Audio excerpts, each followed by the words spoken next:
आज हम बात करने वाले हैं एक ऐसे घर की जहां हर दिन एक नए राज की शुरुआत होती है।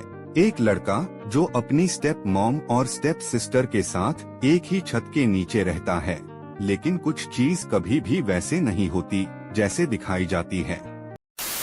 तो हमारी कहानी की शुरुआत होती है हमारे मेन कैरेक्टर से, जिसका नाम डाइहो है, जिसको हम अभी साहिल कहकर बुलाते हैं। तो हमें बताया जाता है कि साहिल के माता पिता की डेथ 7 साल पहले एक एक्सीडेंट में हो गई थी।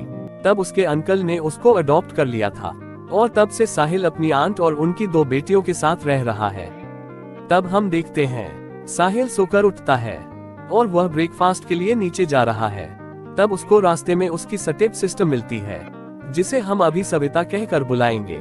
तो सविता अभी 23 साल की है और फैमिली की सबसे बड़ी बेटी है, जिसने साहिल का बहुत ध्यान रखा है और आगे भी बहुत अच्छी तरह से रखेगी। You know I know. तब साहिल और सविता ब्रेकफास्ट के लिए नीचे आते हैं। तो यह है साहिल की आंट यूना और यह है अंकल योन। तब सभी लोग ब्रेकफास्ट के लिए बैठे रहे थे। तब आंट यूना को ही याद आता है कि सुशी अभी तक ब्रेकफास्ट के लिए नहीं आई। तब वह साहिल को सुशी को बुलाने के लिए उसके कमरे में भेजते हैं। 21 साल की सुशी, जो साहिल के बाद सबसे यंग है। अब साहिल जाता है और सुशी को ब्रेकफास्ट के लिए बोलता है और सुशी मना कर देती है और यह भी बोलती है कि मैंने तुझे मना किया था कि मेरे कमरे में मत आना। और साहिल अपना छोटा सा मुंह लेकर वापस आ जाता है और अब सब लोग अपना ब्रेकफास्ट खाकर अपने अपने काम पर निकल जाते हैं। और अब साहिल अपने बेस्ट फ्रेंड जोगेंद्र से बात कर रहा होता है और तब जोगेंद्र साहिल को बोलता है कि भाई तूने कभी किसी लड़की की देखी है? तब साहिल बोलता है क्या देखी है? अबे ये किसकी है? और जोगिंदर अपनी बहन की अंडरवियर साहिल को दे देता है। भाई हमको तो किसी दोस्त ने नहीं दिया ऐसे गिफ्ट। और अब साहिल को रात को नींद नहीं आ रही है।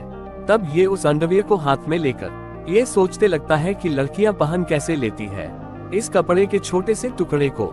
और इतनी बड़ी बात सोचकर इसको प्यास लग जाती है और भाई साहब जाते हैं अपनी प्यास बुझाने।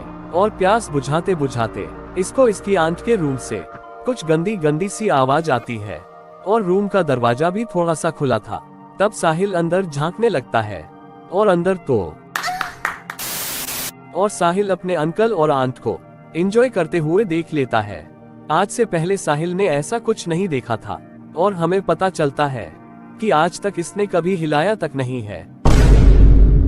अब आंट यूना इसके दिमाग में फिट हो जाती है और अब अपना लौंडा सुबह सोकर उठा है विद नाइट फॉल, जो कि पहली बार नहीं था। और तब ये जल्दी से अपने कपड़े धोने के लिए डाल देता है और यहाँ आंट यूना टमाटर को देख रही होती है। और तभी भाई ये कौन सी फैमिली है जहाँ बेटी अपनी माँ की गंदी जगह मार रही है?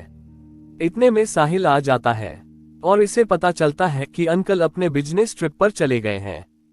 तो ये चुपचाप अपना ब्रेकफास्ट करके चला जाता है। पर कपड़े धोते समय साहिल का राज छुप नहीं पता है। आंट यूना को पता चल जाता है कि साहिल के साथ सुबह सुबह क्या हुआ है और तब वो सोच में पड़ जाती है कि किसी को साहिल को हस्तकला सीखनी होगी। और साहिल का एक ही दोस्त है जो उसकी चिंता करता है और वो है जोगिंदर। और यहाँ जोगिंदर साहिल से पूछ रहा होता है, भाई तुझे जो चीज दी थी वह तुझे पसंद आई कि नहीं? नहीं आई तो तुझे नेक्स्ट टाइम और अच्छी दूंगा। और तभी साहिल जोगिंदर से पूछता है, भाई सेक्स क्या होता है?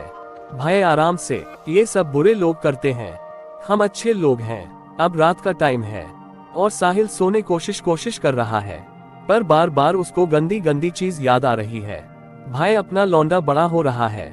इतने में ही यूना उसकी रूम में आ जाती है